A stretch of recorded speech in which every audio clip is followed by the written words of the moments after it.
A strange alien fell through Earth's atmosphere. Below, a man retrieving a deer he'd hunted heard a crash and went to investigate. A scream echoed, his dogs fled, and he never returned. Renee, a young girl, burned her dead lizard in a small funeral. Inside, she greeted her mother, argued with her stepfather Chase, then left for school. Quiet and isolated, she endured her classmates' mockery. When asked in class about a man's suicide, she said he'd been misunderstood and disconnected. The class laughed. Lunch, a boy named Gil sat with her, interested, but she pushed him away. After school, her mother arrived late. Renee told her to leave Chase, calling him a burden. Her mother refused, saying he needed her, and that made her feel wanted. At home, Renee fed her snake, Graham, singing softly. During dinner, Chase erupted when he discovered she'd microwaved a dead mouse. He threw food in her face. Furious, she ran outside as her mother and Chase shouted. She jumped on her ATV and sped into the desert. In the dark, her flashlight caught a crater. Inside was an alien bound in chains beside a wrecked car. When the light hit, it screamed and lunged, trapped by the chains. Renee fell back, watching it thrash, cry out.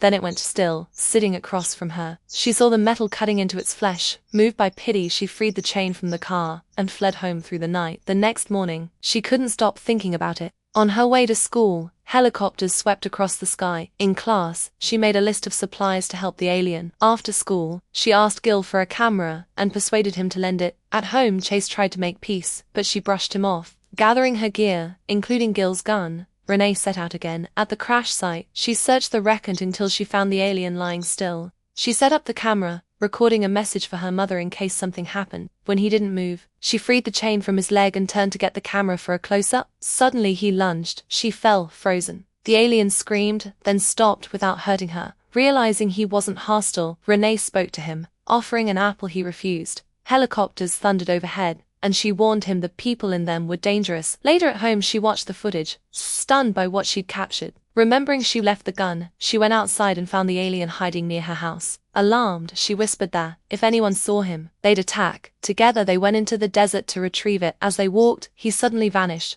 She screamed. In an instant, he reappeared, screamed, and a beam of light shot from his mouth to her face, binding them in a mysterious connection. At dawn, she woke to find him still there. Relieved, she hugged him and led him home, sneaking him into the basement and telling him to stay hidden. Meanwhile, detectives searched the crash site. Renee skipped school. After her stepfather and mother left, she called her mom to ask when she'd return, then brought the alien upstairs. She showed him around and offered food, but he refused. Renee introduced him to her pets, warning him not to eat them because they were his friends now. She named him Croak and played her guitar. As music filled the room, his scales trembled. Gently, she promised to protect him. When her mother came home early, she rushed Croak into her room, helped him out the window, and down to the basement before she saw him. As Renee was getting him settled, Gil arrived asking for his camera. Her mother led him into her room. When Renee returned and learned he was there, she rushed in and found him watching the footage. Furious, she demanded it back. He refused, insisting she explain. She lied, saying it was an animal video she planned to sell. He didn't believe her. Their argument grew heated until her mother burst in, assuming something inappropriate, and ordered the door kept open.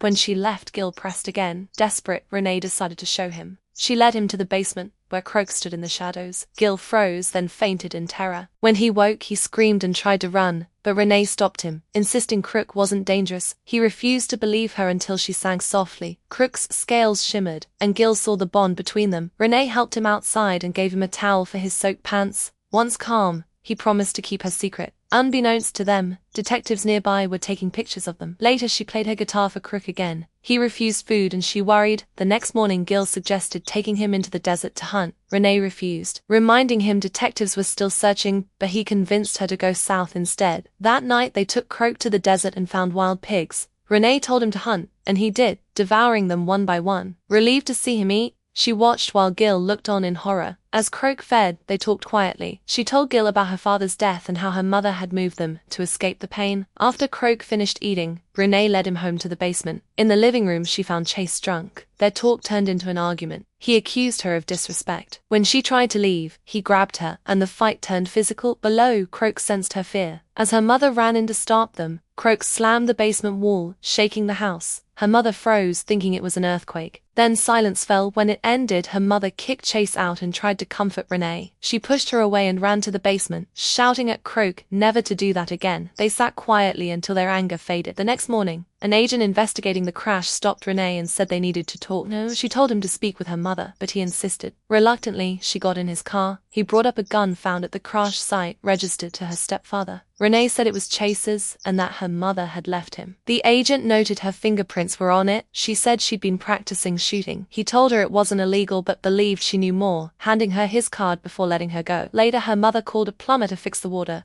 When he went into the basement, he found Crook. Startled, he swung a tool, hitting him. Crook lashed out. The plumber fled, bleeding, called 911, and crashed his car. After school, Renee's mother picked her up. They argued. Renee accused her of refusing help since her father's death. Her mother said she'd sold their old house because she couldn't afford their bills. At home, her mother mentioned that the plumber who had been fixing their water had vanished and hadn't answered later. She told Renee to use bottled water. Panic hit Renee. She ran to the basement and found Croc trembling in the blood-splattered shadows. Heartbroken, she told him he couldn't hurt anyone again and decided to move him somewhere safer. While Gil was taking out the trash, an agent approached, saying he could use Gil's help. The encounter left him uneasy. Meanwhile, Renee and Croak headed into the desert. Gil called and she told him to meet her at their usual spot. When they met, Gil said the agent had claimed Crook was dangerous and urged him to cooperate. Nervous, Gil suggested turning Crook in. Renee refused and asked if he'd said anything. He swore he hadn't. She made him promise to stay silent, explaining her plan to take Crook deep into the desert in her stepfather's van until it was safe. Gil said the agent had threatened his immigrant family. They agreed to meet again after gathering supplies. At home, Renee packed food and supplies, said goodbye to her animals, wrote her mother a letter, and slipped out to the van. Just as she started the engine, her stepfather appeared with a rifle. He forced her back inside,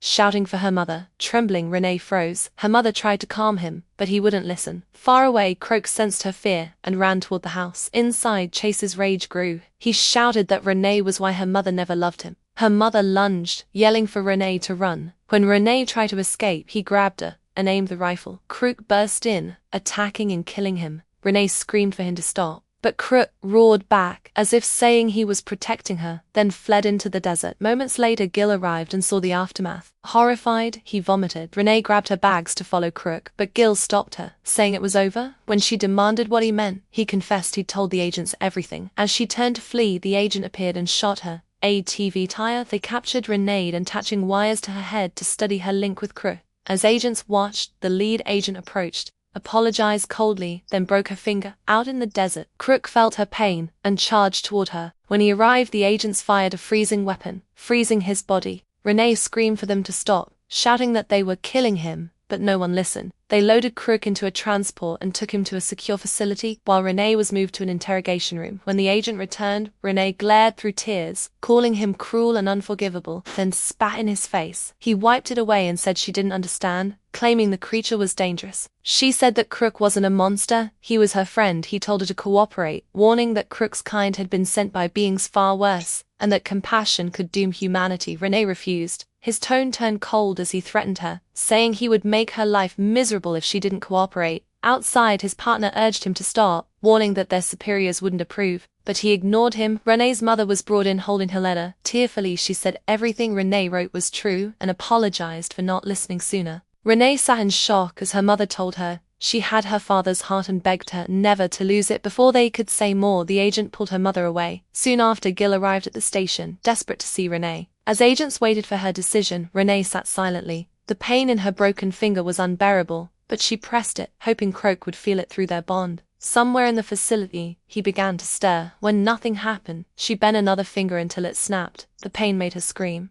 At that moment, Croak roared and broke free. Alarms blared as agents rushed to stop him. Croak tore through the corridors as sirens blared and gunfire erupted. He crashed through door after doors until reaching the interrogation room. With one blow, he smashed it open, sending agents sprawling. As he moved to attack, Renee shouted for him to stop, begging him not to become the monster they claimed he was. Croak froze, then stepped back. Renee grabbed keys from a fallen agent and freed herself. They burst outside and she led him toward an agent's car. Inside, the lead agent grabbed his rifle and ran after them. At the same time, her mother escaped her holding room and froze at the sight of fallen officers. Outside, Renee had almost reached the car when the agent appeared with his gun raised. She ducked behind the vehicle, shouting for Croak to stay down, but he wouldn't. Bullets tore through the air as he fired. Croak rose to protect her. Agent emptied his rifle under Croak's chest, but Croak kept moving, striking him down before collapsing beside him. Renee ran to his side, sobbing as yellow blood spread across the ground. Her mother rushed out and held her, while Croak lay motionless. Later, Renee sat on the porch, softly playing her guitar, while her mother cooked inside. The music drifted through the still, desert air. In a sterile lab, scientists gathered around Croak's body. As they spoke, he regained consciousness and a piercing scream filled the room, and that's how this story comes to an end.